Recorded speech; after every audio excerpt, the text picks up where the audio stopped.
开吗 ？Hello， 我是 Audrey。相信有在 follow 我 IG 的人呢，应该都知道我们最近家里的进度就是在铺瓷砖。目前呢，我们瓷砖部分呢工程已经完成了。 接下来就是木工跟油漆，然后还有系统柜。然后在这之前，因为我们已经铺好瓷砖，所以我们要做一个非常重要的任务。当保护工程。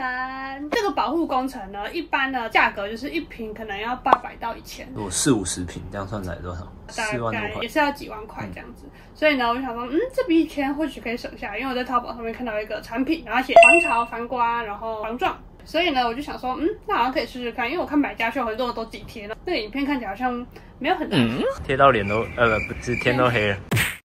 所以呢，我就想说，试试看。那这个产品就是呢，好像有点照了哦，我看有照了，等一下，地面保护垫。好，我们现在就来去新家试试看，然后顺便给大家看一下我们目前现在装潢的进度。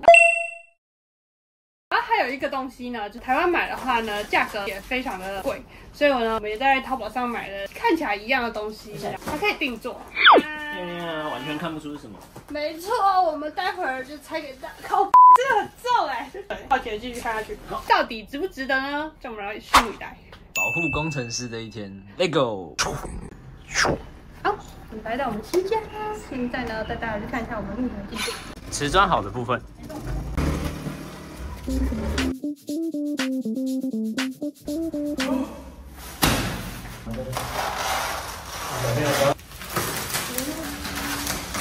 晶晶，一进来就有2个不同块的瓷砖。我觉得大部分是用那种比较深的颜色，我们公共区就是用这种比较浅灰，有带一点灰色调的这个水磨石。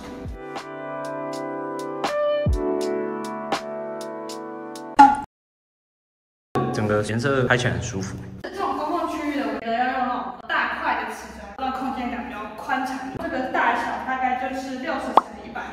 不过呢，我们有做一些切割，让整个这种画面看起来呢会比较没有那么单调。对，让它大小就是有一些宽的，有一些窄的。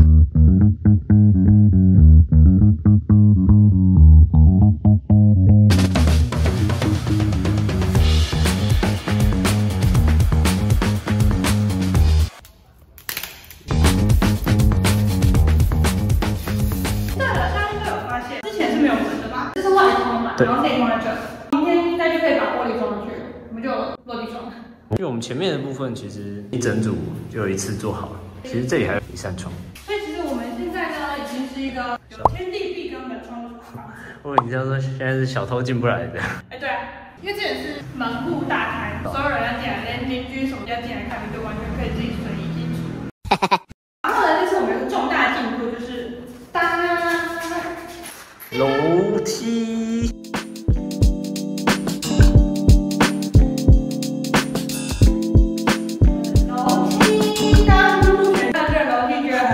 有够丑，但是呢，我跟你讲，到时候你就吓一跳。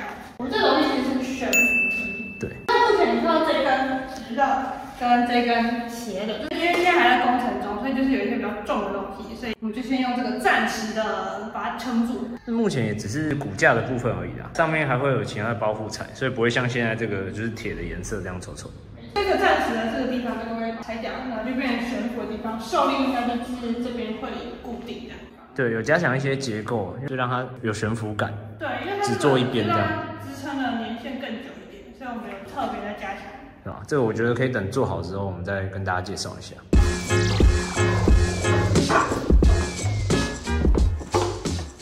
2楼2楼超亮2楼整个光线不一样。因为1楼有点被邻居挡住了。像这一块中间这个康庄大道，就是用的1楼同款瓷砖。 也是那种浅灰的水磨石。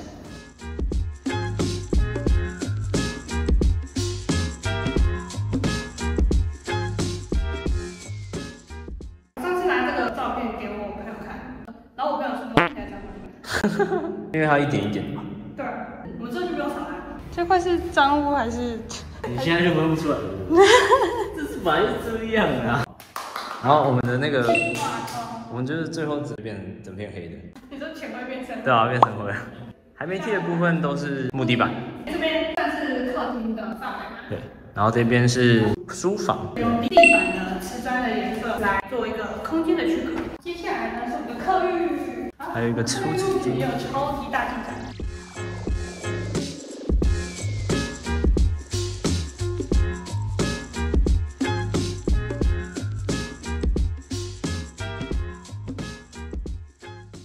四面全部都清好了，这也是干区，那我们做干区。它有高低差吗？有那个干区市区就是用这个高低差来做。没错，这是我们的白色的瓷砖，我们是填缝剂用这个白色，看起来就是比较一体。整面都是白的。对，然后等下我们看到楼上的填缝剂，我们特别小巧思用不一样颜色。哦。跟这里看起来会感觉又不一样。然后这里地板呢，看起来像木头的地方，这是我们的淋浴区木纹砖。这一块跟我们待会儿要开箱的东西息息相关。哎呦，大家可以期待一下。对啊，这块是什么？种花是不是？没错。然后呢，还有一个东西也是我们在淘宝淘到的，噔，这个隐形地漏。没错，你看它这个地漏呢很酷哦，这个闸就是控制水压量进去的量，然后这里呢，你看我们请瓷砖师傅呢帮我们镶嵌进去在这里面，看起来是个很不明显的地漏。它这个地漏附上面那个盖子，它其实就是可以放一块瓷砖进去，对，它就有做一个凹槽。其实如果你懒得用这种瓷砖的话，其实放这样子也可以，就是它是两边都可以用的。对啊，应该很常看到有很多地方也是这种就是反盖，它就是一边做凹槽。对，但这样就比较明显一点。你看这样子看起来是不是很漂亮呢？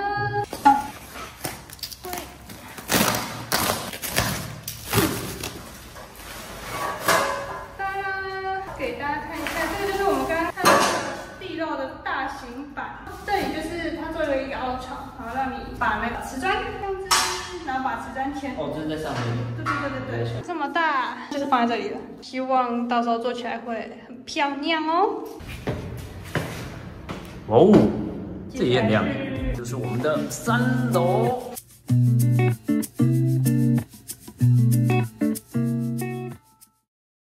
赤裸卫浴。我们瓷砖也是在浴室的部分使用。你看我们刚才用的这一块，跟1楼和2楼我们刚看到那个浅灰的那一块60×120的瓷砖是同一块水磨石。其实这个真的是蛮舒服的，不错，整个色调都是比较温馨一点的。但是我觉得跟一般的水磨石有点不太一样，是一般的水磨石很多是那种颜色比较鲜艳，就是它是白色的底，然后上面很多那种是彩色的那种，那种就是比较鲜艳，而且它会做比较亮的，对，因为它一块一块会是做亮面的。对，然后我们这个水磨石算是比较低调一点的，跟我们一样。我们比较低调吗？并没有。然后这边就是我们的淋浴区的。跟刚才一样是白色，可是看起来感觉完全不一样，所以我突然觉得填缝剂的颜色蛮重要的。对，这整个差异很大。对啊，你看它的是同一块瓷砖，但它的填缝剂是有点带橘调，土橘色。因为从我这个方向拍，有一种穿梭到一个地方的感觉。一条线这样。好。然后呢，过来这里是马桶区的。其实跟淋浴间差不多。对，其实是两边对称的。这一块呢也是我们刚刚说的，而且我们特意挑这个边边是白色的，就配这个木纹砖，看起来会比较搭一点。对，记得我上网看，一个至少也要2、3千块。对，然后我们在淘宝买一个，好便宜，不到400块。而且我觉得这个品质不太需要担心，就算品质差好了，你再换一个也还好。对，因为它不像有些，比如说柜体啊什么，你订淘宝就很容易出现那种5金不好，那个就差很多，因为那个会影响使用。对，就是你不要塞住，其实它会影响你。对啊。然后我们干区呢，因为你知道是洗手台，那我们想说这边为了以防万一，所以就是做了一个凹下去的，对，泄水的，它就是有一个小小的泄水坡度了，就是往这个方向泄，那泄水坡度就是往这个地漏的地方。当然我们会做这个的原因，是因为我们这里有一个浴缸，这边这个洞，防万一啊。其实我觉得干区本来就还是要做泄水跟地漏，因为你这样在洗厕所，对。我在淘宝上买的是这种表面有一层钢化膜的保护垫，我选的是1.4mm的，厂商会送这个红色的布胶带跟裁刀，所以蛮方便的。1楼到3楼有瓷砖的地方大概是15平左右，材料费总共花费是867块台币，不过我们只用了一半多一点点，我们花了1个小时贴完2/3层楼，贴到脸都不是脸都黑了，是天都黑了，你的脸也蛮黑的。因为没有灯，然后里面接近天黑的时候就很暗。其实我觉得它确实是防刮防水的感觉。对啊，我觉得防撞，我觉得应该是没有防撞。我觉得它没有很厚。对，它下面有一层布织布，但是你说如果真的有重物这样直接敲下来还是什么，我觉得瓷砖还是有可能破。对啊。但是因为幸好我们之后的工程应该都不会有那种大型机具，只剩下木工然后系统柜，所以应该是还好，应该不会有什么大型机具还是什么东西，还行。反正最后再拍给大家看，就如果有伤到的话。然后大家记住，就是要贴之前一定要先扫地，然后跟吸地。对啊，不然你会有那个沙石在底下嘛。你如果没有扫干净的话，保护膜下面，你这样其实在上面走还是有可能会摩擦。对啊，因为其实保护工程很大一个部分就是要防那个沙石在上面刮，所以要先把那个下面清干净再铺。对，我们就先去吃饭吧，好累哦。